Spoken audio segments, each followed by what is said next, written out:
Wizards of the Coast has just announced a new Mox. It is Mox Jasper, and it's used to cast dragons. Now in today's video, we're going to discuss the power level of this card and what you need to know before you go running out to purchase one.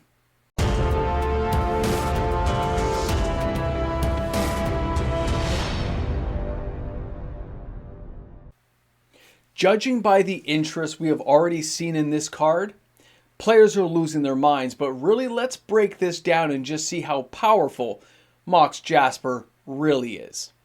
Welcome back everyone, MTG Moxman here. Thank you again for hanging out with me on my channel today. And yeah, we get to discuss a new Mox, and that's a pretty awesome thing. It's my name, and I love talking about any time we see a new Mox come into the fold. We got to discuss how powerful it is, where this card could go, and how it's going to be utilized. Now this one is very specific. Mox Jasper is used to cast dragons, but it doesn't work unless you have a dragon in play. So first, let's take a look at this. Let me bust this out for you a little bit closer so we can see what we're talking about. Mox Jasper here is a 0 casting cost legendary artifact. Add 1 mana of any color. Activate only if you already control a dragon. So this thing's not going to do anything unless you have a dragon somewhere in play. Now, the interesting thing about this is it has a template very similar to Mox Amber. That works for them, they know it works well, and they've taken that template. Yeah, it's legendary. We've got a stipulation of how it gets used, and it's going to be very specific, in this case, dragons. Now, by the end of this video, you're going to realize it's not just dragons, because I'm going to talk about that. But that's what led to this massive amount of sales for Slumbering Dragon. I put this video out 45 minutes after my top 10 video, so you would be able to catch this video and see what's going on, so we could discuss this card. As soon as it was announced, poster boards of information started going up with players. The sales for Slumbering Dragon started going off the kilter, just sale after sale. Anywhere from like 54 cents, 77 cents, $1.20, $1.60, $1.80. And you know what? If this video goes viral and goes for a week or so, look at the price change as we've seen this video. The sale started at 54 cents. Where did they end for Slumbering Dragon, and what did players miss? Or did they miss it by the time this video really gets around to being seen? Because I already know some sales were racking up on some of the cards I'm going to share with you today. Now let's jump back over to Mox Amber for a second here. So here we have Mox Amber. This is from 2018 Dominaria. It is a 0 casting cost Mox that is a legendary artifact, and it states add 1 mana of any color among legendary creatures and planeswalkers you control. So based on the color of the planeswalker you're casting or the legendary creature, that's the mana type that you can tap the Mox Amber for. This thing has some stipulations. It has something that has to happen to make this work. Now when we compare this to Mox Jasper, it is a 0 casting cost legendary artifact, exact same as Mox Amber. But the text reads, add 1 mana of any color. Activate only if you control a dragon. So yes, you have to have a dragon in play to make this work. And that's why a lot of players, a lot of people out there speculated and are jumping in on the Slumbering Dragon. It is the low-hanging fruit that looks like the card you should be buying. It looks like the card that is the most likely culprit to add a lot of value. But really, there's a lot more going on with Mox Jasper than most people realize or haven't realized yet. Depends on how they play the card and how they're looking at it. Things can get a lot different really fast. Now, if we go over and I showed you guys Changeling Outcast. This is a 1 casting cost, 1/1 black creature. It's a shapeshifter, and it says this card is every creature type, which means it's a dragon. It's a 1 casting cost dragon that will activate Mox Jasper right away. Well, that looks pretty sick already, doesn't it? Everyone's looking at Slumbering Dragon, that's great, but there are lots of cards that are going to be low casting cost changelings and shapeshifters that are going to get the job done. You just have to look around for them. There are a lot of choices, and a lot of these sales are already happening. So if you're watching my video and you're thinking about these cards, you might just want to grab some 30, 40, 50 cents. Whatever they're at the time. That price is probably not going to stay right now, but there'll be a lot of weird, crazy stuff in the market for the next couple of days. But you can see already that Mox Jasper is a lot better than people realize, because I can have this in a Changeling deck. It represents my dragons, but of course the mana is still only used to cast dragons. So you'd have to depend on other shapeshifters, changelings, or dragons in your deck to make it work. But then things get even more weird. I can show you the bridging action that Wizards of the Coast is taking. Here is Universal Automaton. Now, Universal Automaton is a single casting cost artifact creature that is also a shapeshifter. So it's every creature type. It's also a 1/1. It's not legendary, but at the same time, this thing's going to activate Mox Jasper, and it counts as a dragon. So we got some cool things going on with this card. And then things just get really weird, because as we know, Mox Opal got unbanned.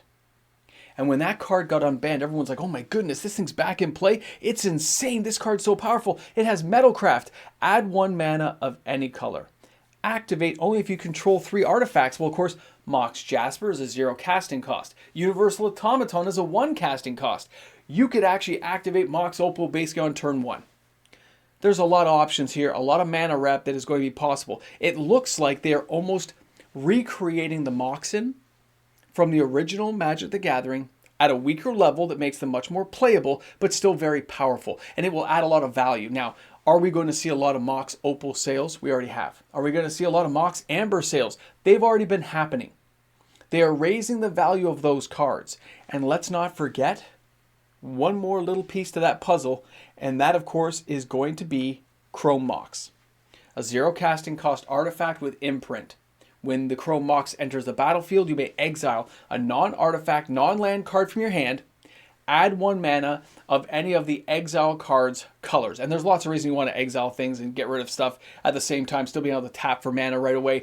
A very powerful card in its own right. We see a lot of crazy options going on, and it looks like a lot of value is going to be driven into the secondary market based on Mox Jasper's existence. The fact it exists and will be able to be used in Commander and in Standard. And of course, we don't know what dragons they're going to cast, or what create at low levels to allow us to actually cast it out in Standard. So at the same time, those low-level dragons, if they create any 1 and 2 casting costs, those will get ported over into other Commander decks. Now, by itself, Mox Jasper is not going to be the be-all, end-all to activate Mox Opal or any of these cards I'm sharing with you, but they are all going to be options. Options are good. New creation ideas are amazing, and as Wizards of the Coast continues to branch out into these areas, we are likely to see more crazy creations and more Moxes that are more tribal themed, that will of course be able to be activated with more of these shapeshifter changeling type effects. So let's get to the next part. Many players are already excited about the idea of a new Mox. Every player loves to see these new kinds of cards become created. They wonder if they're going to be broken and busted and just be able to like warp the format in some crazy way, because we all love the idea of something being truly a powerful card. Now, when we had Mox Amber come out, it didn't start out as a powerful card. It took a long time, years, before it really came around into its own and became recognized for the amazing Mox we know it to be today. Now, a card being created like Mox Jasper, already having a singular linear use in dragons, but also being used by shapeshifters and changelings, means it already has some versatility. The fact it can connect to cards like Universal Automaton to Mox Opal with Metalcraft, we're going to see this card get played. It is going to be speculated on, and there's going to be a lot of initial sales on this card, depending on the version, the type, serialized, etc. Now, for players out there who are wondering how expensive this card is going to be, that has yet to be determined. We don't know how hard it's going to be to find. We don't know what Wizards has done. This is just the imagery, the idea. Multiple different versions, though, means that if you buy probably a collector box, you're likely going to find one of these pretty quickly because of the different versions that will be found inside a collector box. That's the best bet right now from the history of what we know of cards like this. I think it's fascinating. I can't wait to try this card out. I know my kid, Mini Mox, is going to die to get one of these into his Dragon Commander deck, and many other players will as well. And where the future of cards like this go will be yet to be determined. We don't know all the things that Wizards of the Coast will follow up on, but it definitely has the interest of players. It definitely has the hype train chugging away again, and it definitely gives us a lot to talk about. So please drop some comments in the comment section. Let me know what you're thinking. Let me know if I've sparked some thoughts and ideas that you guys think are awesome, or if I missed something there that you want to add in. Drop it in the comment section. Be sure to share with everyone. And let's just talk about how great this card could become, or if it's just going to sit there not doing much. Thanks again for hanging out. Thanks for being here with the Mox Man. And I will see you guys tomorrow with, of course, the reserve list top 10. The hottest selling cards on the reserve list. And yeah, we've got some buyouts to talk about that happened this week.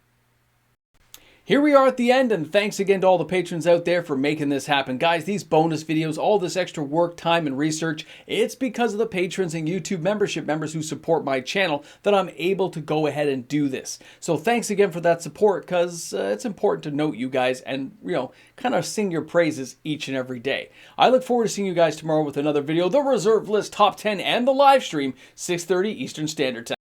All right, you made it. I'm here. Welcome back to the Ramble Jamble. Ramble in the Jamble! Okay, I have notes here. I have notes. This is a serious end video here. Isn't that what Alpha Investments say? We're getting serious here, guys. We got some stats to go over. I did not really start cleaning up in Mox Amber until around 7 months after the release. 7 months. I let the card go down because nobody saw the value. I wasn't even thinking about that highly myself until I started realizing how much those words meant.